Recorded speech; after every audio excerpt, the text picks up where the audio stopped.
Bonjour Barbara. Bonjour Didier. Depuis 2022, tu viens et tu reviens en résidence, en séjour de recherche ou de production au Bel Ordinaire. Et aujourd'hui, tu es à nouveau, donc tu as investi l'atelier 1. L'atelier 1, pourquoi je précise l'atelier 1? Parce que c'est effectivement un grand volume avec un pan de mur intéressant pour ce que tu fais actuellement. Tu as besoin de place. Tout à fait. Tu travailles sur des formats de plus en plus grands. Oui. Voilà, j'aimerais que tu nous parles de ces formats-là, de ce qui se passe actuellement. Alors c'est vrai que j'avais commencé l'exploration du grand format avec l'œuvre Olam que j'étais venue créer ici même à l'atelier 1, qui me permet d'utiliser du coup la superficie du grand mur pour pouvoir fixer mes toiles. Olam, c'était une œuvre qui parlait du processus colonial à travers des formes abstraites qui sont dans la veine de mon travail créatif. Et là, j'ai voulu aller encore dans un format plus grand. Olam, on était sur une longueur de 4,20 m. Là, on est sur un volume de 5 m par 3. Et cette œuvre-là, elle s'appelle Ngorlan, qui veut dire en Ewondo, qui est la langue de ma grand-mère, prière. Donc cette œuvre, c'est une prière en fait. La langue de ta grand-mère? De ma grand-mère maternelle. Camerounaise. Voilà, dans la langue Ewondo. Donc Ngorlan, c'est une prière et c'est une prière pour l'humanité. Est-ce que tu voudrais que peut-être je te parle de la genèse de cette œuvre, comment le processus créatif est né, puisque d'habitude je travaille plutôt sur des formes qui s'apparentent à des masques abstraits avec de la couleur. Là on est plutôt vraiment dans quelque chose de plus monochrome. Oui, alors ça veut dire que pour le moment il n'y a pas de couleur. Il n'y en aura pas d'autre. Qu'il n'y en aura pas. Non. Oui. Voilà. Enfin, il y a de la couleur. Ce sont des nuances qui vont du doré au brun terre d'ombre.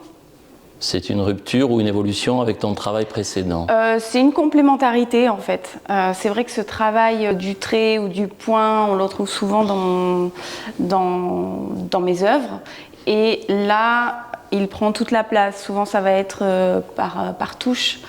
Et ce travail avec une entièreté, on va dire, de traits, je l'ai commencé sur une œuvre qui s'appelle Le ciel pour frontières, que j'ai créée dans le cadre d'un projet d'exposition collectif à Bordeaux qui s'appelle Téléma, sur la thématique des frontières. Et cette œuvre, Le ciel pour frontières, c'est vraiment, on va dire, la partie 1 de Ngorlan, parce qu'elle parle en fait des flux migratoires. Elle parle des rêves. En fait, Le ciel pour frontières, c'est un peu la version miniature de Ngorlan, avec ce même travail de petits traits qui viennent créer des fluctuations, des mouvements. Les traits représentent le monde des vivants. Et les espaces, parce qu'on peut penser à une grande cartographie, les espaces vides qui peuvent faire penser à des zones maritimes par exemple, et représentent aussi les absents. Donc souvent, les personnes disparues au long des migrations, des voyages qui peuvent parfois être périlleux pour migrer vers un avenir meilleur, vers d'autres territoires.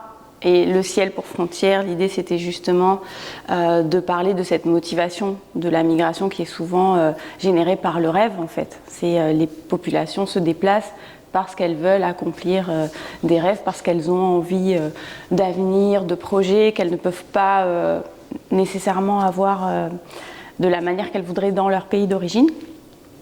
Et donc, après avoir créé cette œuvre, Le ciel pour frontières, je me suis dit que je voulais l'amener encore à un autre niveau en termes de taille, je voulais vraiment qu'on puisse plonger dedans. Le ciel pour frontières, c'est une œuvre qui fait 2,60 m par 150 m.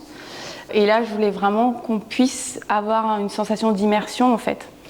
Et amener plus loin cette démarche de parler des flux migratoires, des populations qui sont tout le temps vouées à se rencontrer. En fait, tout est porosité, finalement. L'idée, c'était là à la fois d'avoir ce discours-là, mais aussi de prier pour l'humanité dans une période qui est complexe, dans laquelle on traverse plusieurs conflits dans le monde. Voilà, j'avais envie de pouvoir à un moment donné me poser sur la création d'une œuvre qui ait aussi une visée spirituelle de prière pour l'humanité.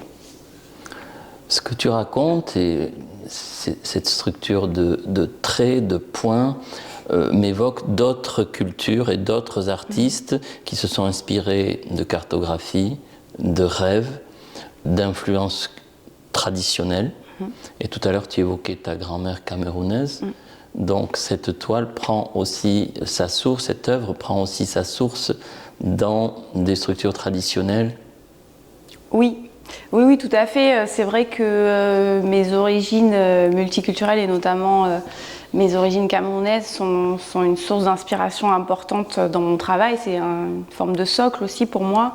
Donc là, dans ce travail-là, par exemple, il y a beaucoup la spiritualité qui insuffle dans le travail créatif, donc qui peut être lié à justement cette culture animiste où dans un travail pictural, on va apporter quelque chose qui est donné par le monde des esprits, par exemple. Donc c'est vrai que dans cette création-là, il y a de ça, de mes origines camerounaises et de cette culture animiste qu'il peut y avoir dans des cérémonies, par exemple. Et puis, par extension aussi, au Cameroun, par exemple, sur les étoffes Ndop, on va trouver une répétition de points par endroit qui représente le monde des vivants. Et là, clairement, voilà, c'est aussi un clin d'œil à cette représentation du monde des vivants, alors non par des points, mais par des petits traits. Donc, voilà, il y a toujours un fil que je tire à partir de mes origines et à partir de ces inspirations liées à des choses plus traditionnelles et qui sont liées à mon histoire familiale. Ce fil, tu vas continuer à le dérouler vers quelques projets à venir? Tout à fait.